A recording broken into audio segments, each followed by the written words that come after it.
Cool, so hello everyone. Shout if you can't hear me at any point. I've been told to hold the mic quite close to my mouth, but usually my hands wander. So I'm Haydn Brooks. I'm the CEO of a company called Risk Ledger. So being CEO of a company, I've just closed an investment round. So I actually haven't looked over these slides since I created them at 1 a.m. on Sunday. So I'm going to stumble through this talk, and if at any point anyone wants me to expand on anything or has any questions, just feel free to shout out and stop me.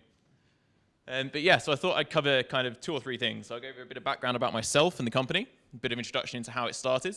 Then I'll talk a bit about the journey of building a company up until the stage where I'm at now. And then I'll talk a bit about what's changed since leaving my day job. I used to work for KPMG and Deloitte, and the host of things that I've learned between them. So I've got a whole host of slides. Most of them are filled with GIFs and pointless things just to fill the time. But yeah, feel free to shout out at any point. So I actually studied neuroscience at university, so nothing to do with cybersecurity. Like most scientists, I then ended up with an offer to do a PhD or an offer in the city, and the offer in the city paid a hell of a lot more. So I ended up going to KPMG, and in all their wisdom, they stuck me in their cybersecurity team because it was their fastest growing team at the time. So I fell into cybersecurity, as most people do. And working for KPMG, a lot of people think that you end up being a bit of a Wolf of Wall Street character, working in New York. I was between New York and Canary Wharf, basically. And you end up kind of with these images of big banks and bankers and people taking you out for nice drinks and you selling millions of pounds worth of projects. In reality, it's a hell of a lot of supplier visits, spreadsheets, and client interviews. Now, my first project at KPMG was something called supplier assurance. So does anyone want to stick their hands up if they know what I'm talking about when I say security assurance? 1, 2, 3 people? Cool. Cool. So essentially, assurance is all about a company going out to their supply chain and getting assurance that their supply chain are as secure as they are. So a lot of the hacks you hear about in the news aren't actually the target company being breached. It's typically one of the suppliers losing data on behalf of the target company. And the only way that companies currently, or the only tool that companies currently have is a process called assurance to try and mitigate against that. And what that is poor people like me who are not paid very well going out to individual suppliers and then asking them about 200 questions about their security. And the questions are stuff like, do you have firewalls? Do you have a security policy? So it's pretty basic stuff. And then you ask for evidence, which typically is them showing you a 50-page policy and you reading it. So that was my life for about 2 years. I also touched on some other kind of projects. So I did a lot of IAM stuff, a bit of social engineering, which was always good fun. So dressed up as cleaners to break into some banks. Managed it, so apparently I passed off as a good cleaner.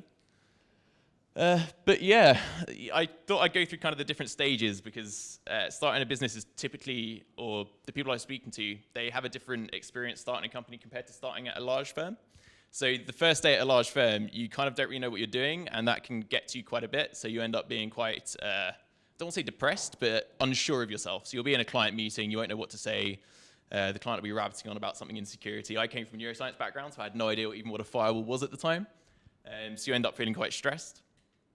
The next stage after that is essentially, I'm stressed, but I don't care. You kind of start to understand some of the key words.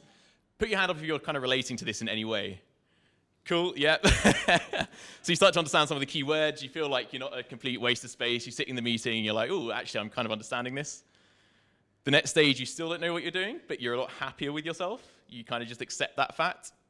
And that kind of was the second month for me at KPMG. And then by the 3rd month, you're rolling through client meetings like it's nothing.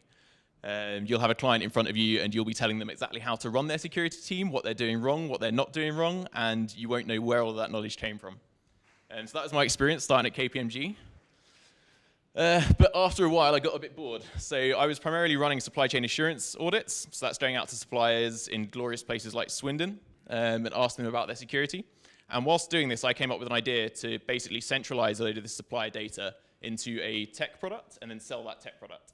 So I actually came up with this idea on the Metropolitan line whilst heading back home. At the time, I was living out in Amersham because I couldn't afford London. And I remember texting my coder friend from Oxford University being like, I have this great idea for a product. Should we do it? And he said, yeah, let's do it. And then 2 weeks later, I started at Deloitte, so didn't do it. Now, Deloitte, I thought was going to be a completely different experience. I thought it was going to be even more baller than KPMG. Turns out it's exactly the same stuff. So I was stuck on a supply chain assurance project again, speaking to the exact same clients. It was, at the time, the 2 big projects I'd done were for 2 banks that had just divested. So in essence, I was working with the same people, asking the same questions to the same suppliers, and charging the same amount as well. So that was good fun, and after doing that for 9 months, again, the idea popped into my head. Why don't we make a product out of this? I reckon I could sell this. And then I got made an offer by a startup. So that idea quickly went away because the startup salary was a bit better than my Deloitte salary. So I jumped ship and went to a company called Setgate, which is a great little startup based in this city. There I specialized again in social engineering. So I did quite a lot of social engineering work with them. They were mainly a pen testing house. And I also then did a bit more supply chain stuff. Thought it was going to be different. Again, same old shit. Only difference now was that we were 3 people when I joined, so you end up doing all of this startup-y type work as well. So I was involved a lot in joint venture agreements, shareholders agreements, the accounting, the sales, which is something you don't really get experience with as a grad in the Big Four. And yeah, so after doing that for almost 2 years, again, this idea popped up into my head. I could create a product and I could sell it. I've now got experience of working in a startup. I've got experience of selling. Why not give it a go? So it was literally, I think it was like Tuesday morning last year when I just thought, let's do it. So I, on that day, decided that I was going to start a company. I named it Watchtower Consulting because my flatmates at the time were going through a spate of playing Age of Empires. And there was a watchtower on the screen when I decided to register the company, so I named it that. And I spent about £200 on a whole host of domains, registering the company, got a bank account, and then failed to get a trademark. So I paid about 150 quid to the government for them to tell me that I'm not getting a trademark. So it wasn't a glorious start. So after that, I had a friend who I was living with at the time who told me about Hot Zero. So if you look across London, there are quite a few startup accelerator programs, and there are a few that are specific to cyber. So Hot Zero is a great little program. It's only a week long, and essentially it's for people who think they want to start a business. It gives you kind of a week's course on how to set up a business, the key things you need to watch out for, and it's really just a crash course in entrepreneurship. I would highly recommend it for anyone who's considering starting a company. And I can put you in touch with the people if you want, so come chat to me afterwards. So after that, I came up with my first pitch deck. So the colors have gone a bit weird, but I thought I would show you a few of the slides out of my first pitch deck just to show you just how terrible they are. So if you can see here, I've got the name of the company at the time. So I changed names twice. So I ended up on Risk Ledger mainly because the domain was at the time free, and then it turned out somebody who bought the domain 2 days before I then decided to switch. So I ended up paying a premium on that domain for that reason. And as you can see, I didn't even bother putting the name of the company in the confidentiality clause at the bottom. That's how bad this pitch deck was. And just to give you a bit of background on the pitch and what Risk Ledger do. So essentially, we've created a tech platform that manages your assurance as a service. So if you all imagine LinkedIn, so we have a central core framework, and we assess suppliers against that framework. So suppliers join the platform, self-assess themselves, and then they can have an on-site review to validate it as well. And then clients pay us to join the platform. They input their security policies, and the platform tells them what suppliers are compliant with their policies and what suppliers aren't. And essentially what that means is instead of Deloitte charging them £20,000 to put a grad on a project, going out and reviewing it, we can do it for kind of £50 per supplier per year. So it's quite a powerful pitch when you pitch it to a CISO, because they don't like spending money. But yes, this was the first pitch deck. So this is me explaining assurance to a load of angel investors who had never in any way come across cybersecurity. So I had some example breaches down the bottom I could talk about, lots of colorful slides. I'm also colorblind, so that didn't help when I was doing the slides. These are absolutely terrible. That was my whole market analysis. So if anyone at the end wants me to kind of go into any detail as to these different kind of domains of starting a company, feel free to ask. That was my mission statement and my aims, which, if you read the mission statement, to prevent data breaches and business disruption caused by cybersecurity attacks to clients' third parties. Bit of a mouthful. Investors didn't really like it, but hey-ho. And that was my product. So it's literally a box which says my platform and then suppliers on one side and clients on the other. Now, I presented that, funnily enough, to about 2 VCs. Don't go to VCs if you're an entrepreneur at the very early stage. They will waste your time. And about 3 angel investors, and every single one of them kind of just started breaking down into laughter halfway through the pitch. I then took this pitch deck to a friend of mine who I'd done a bit of work with. He was a CISO at quite a large company at the time, and I kind of pitched it to him without the deck. And he turned to me and he said, "When will this be ready and how much will it cost?" And after hearing the no's from all of those angel investors and then hearing that yes from a client, I suddenly thought, well, actually, I probably should progress with this, because if I'm getting yes from clients, the investors should fall into line. And so I hired a UX UI designer to basically come up with an absolutely terrible prototype. Again, colorblind, so you show this to an actual UX UI designer who doesn't cost kind of £2 an hour, and they start crying. but this is the product that we designed. I then threw that on an iPad and basically walked around showing it to as many people as I could. So this is the key thing about starting a company, which I don't think people appreciate at the start, but you need to get constant feedback on what you're doing. So the no's that people give you are actually quite helpful, because they'll say no for this reason. And then what you have to do is you have to take that reason, and then you have to come up with a new way to approach it so that they can't say no. So essentially, I was taking the pitch deck and that prototype to every single investor I could. I was messaging people on LinkedIn. I was using my network that I got through Hut Zero, and I kept getting no's. After about a month worth of no's, I was feeling pretty disheartened, but then I would go out to clients that I knew, and the clients would be like, actually, this is a really good idea if you can set it up. So I was trying to get partial yeses on one side and no's on the other. And people draw this process in different ways, but it's basically iterating your product and your pitch. And I cannot describe how important that is to do, but basically just pitch to everyone and see what they say. So at the top, the 2 no's are the investors with the money bags. At the bottom, that's some quotes that I got from a potential client. And the big blocker from the investors was basically I didn't have a partner. So for anyone thinking about starting a company, you'll typically find that investors like you to have 2 or more people within that company to start off with. And that's basically because there's this concept that was invented by a guy called Ray Inamoto, who was a CTO at a startup. And he called it the hipster hacker hustler, being the dream team. And essentially, it comes out of like B2C startups. So the ideal team for an early stage startup is essentially a hustler, and that's your CEO. He's the one who goes out and gets the money. A hacker, that's your product guy. They're the person who builds the product and leads the product side. And then you have your hipster, and they're your marketer. So they go out and get traction with users, essentially. Now, if you're doing a B2B company, typically you don't need the hipster, but you definitely do need a hustler and a hacker. And I did not have the hacker. So after hearing a no a load of times, I applied for something called Entrepreneur First, which is a startup accelerator where they try and match you with a co-founder. I put up ads on workinstartups.com, hired.com, like a ton of places. And I found absolutely no one. I had about 3 applicants. Because I couldn't pay them a salary, I was literally just giving them some equity in the company that wasn't really a company yet. I had 3 applicants, and all 3, after hearing the pitch, were interested, but all 3 said that they couldn't build the product. So that was also pretty disheartening. Then back in February, my flatmate moved to Australia for 2 months. So we subletted his room, and a gentleman moved in who was best friends with this gentleman here, Dan Saul. So I spoke to Dan. He was just graduating UCL in computer science. So I was like, great, he knows a load of developers. Maybe one of them will be stupid enough to work with me. So I pitched to Dan, and he went out, asked a load of his friends. They all said no. And then Dan came back and said yes. So Dan joined as CTO and risk ledger full-time in June. And the minute that happened, investors suddenly started to become interested. So when he joined, we basically had an offer to join a startup accelerator called Asylum, and that's the follow-on from something called Hut Zero. So Asylum's a 3-month accelerator program. They take a small amount of equity and give you some funding, and essentially you have 3 months to make as many network connections as you can and build as much of your company as you can in that time. I also had an offer to start on Entrepreneur First, but because I'd found a co-founder, I didn't think that was really necessary, so I didn't bother doing Entrepreneur First. But I know the guys there quite well, so if anyone wants an intro, feel free to ask. So Asylum was a bit of a whirlwind. It's literally 3 months. You're in the office Tuesday, Wednesday, Thursday. It's based in Hammersmith, and most of the mornings are basically mentoring. So it's kind of like a speed dating format where you have 20 minutes with 6 or 7 mentors. You pitch to the mentors give you feedback, tell you if they like it or they don't. And you swap business cards and move on to the next one. So the mentors are typically either investors or CISOs or heads of security at places. And that was really good for kind of 2 big reasons. So firstly, it helps grow your network a massive amount. So I think I had maybe like 600 connections on LinkedIn before that. After I had about 1,200, so I must have doubled my network. And they're really quite high quality contacts as well.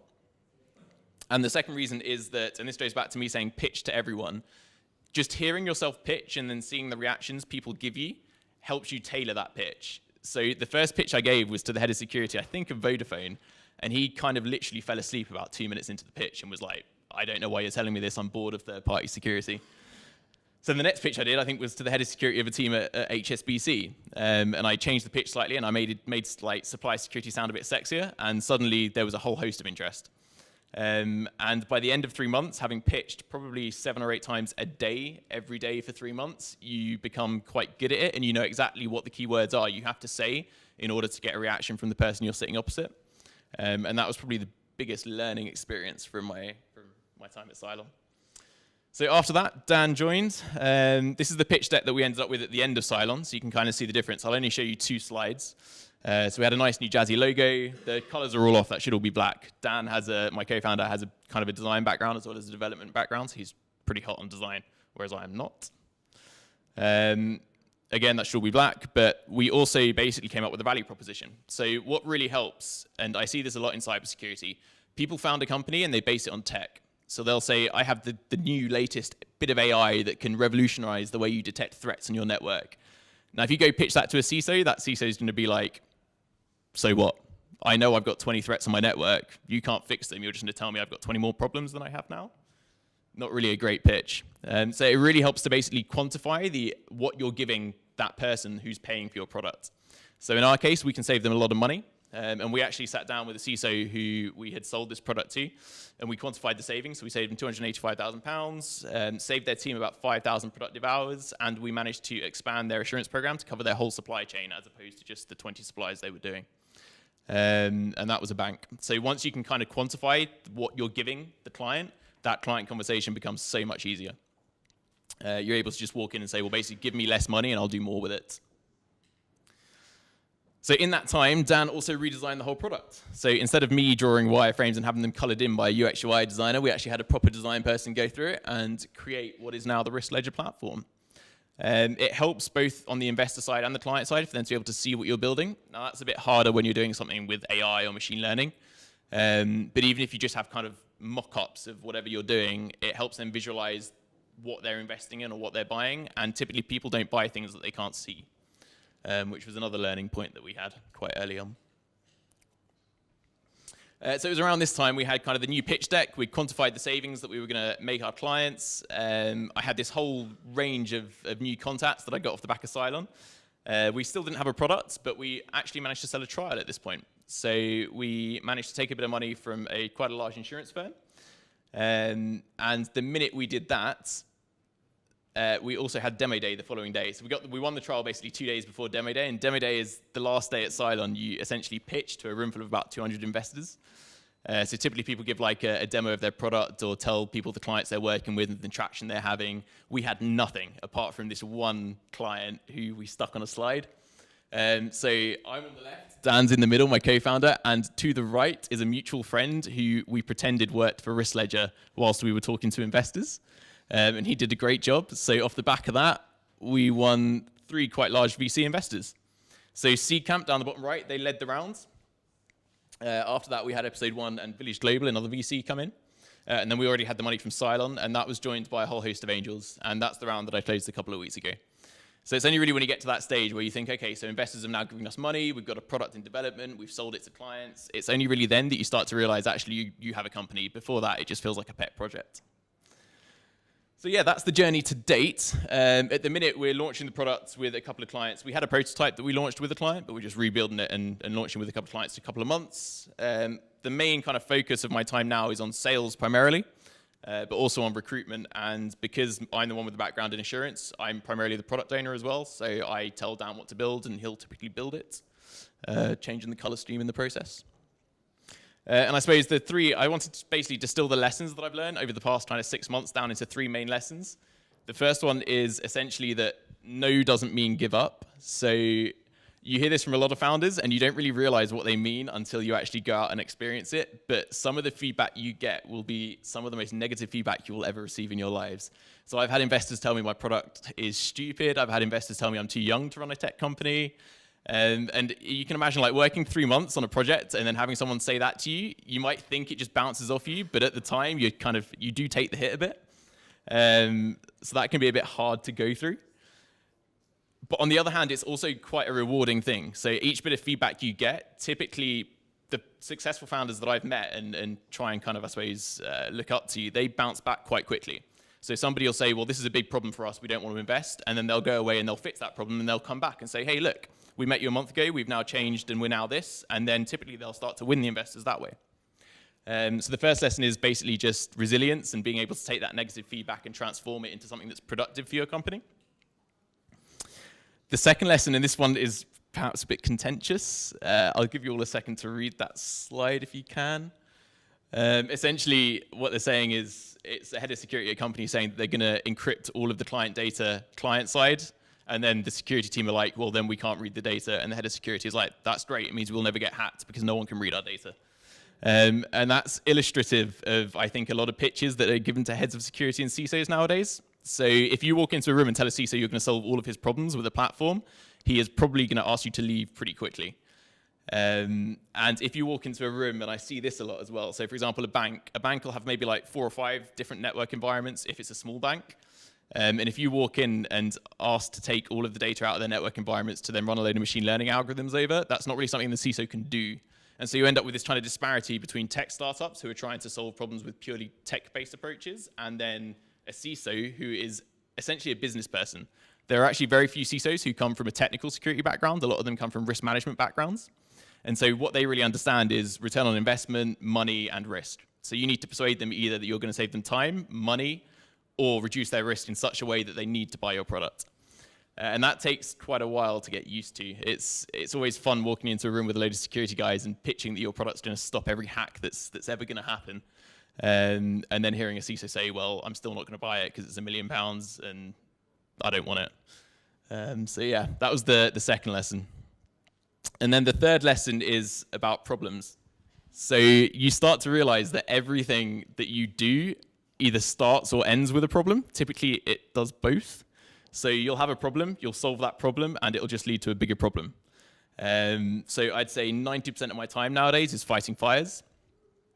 It's perhaps like quite difficult for the first couple of months, but when you get into it, it's one of the most rewarding things you can do.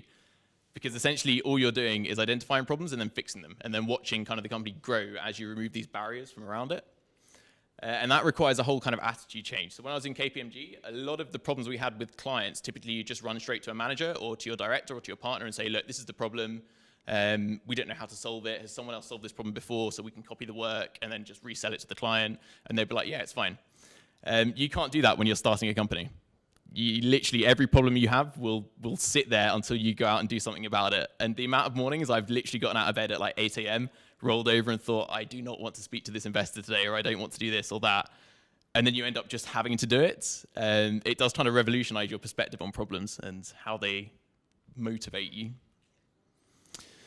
So yeah, now I thought I'd just mention a little bit about the difference between working at a large organization and at a startup. So I know another founder who left Deloitte as well, and we had a conversation about this. And we both concluded that working for a large company is like rock climbing. So you can climb a massive cliff face, and it's quite tough, but the chances are somebody's already done it before, and somebody can tell you how to do it. And you're attached typically to a rope, and you might have a team of 2 or 3 people behind you. So if you do fall, you'll only fall 10 or 15 meters, and that's it. So that's not to say it's not tough and it doesn't have its own challenges, but there's kind of limitations around both your ability to do the job and your ability to fail, if that makes sense. Now, this is a quote by Reid Hoffman, who is the founder of LinkedIn. And he said, building a company is like jumping off a cliff and building a plane on the way down. And I cannot agree with that enough. Essentially, you kind of just decide you make a decision, and then your life is spent piecing together what is a product, and you know every single hole in your product, you know every single hole in your business. It's really quite a weird place to work.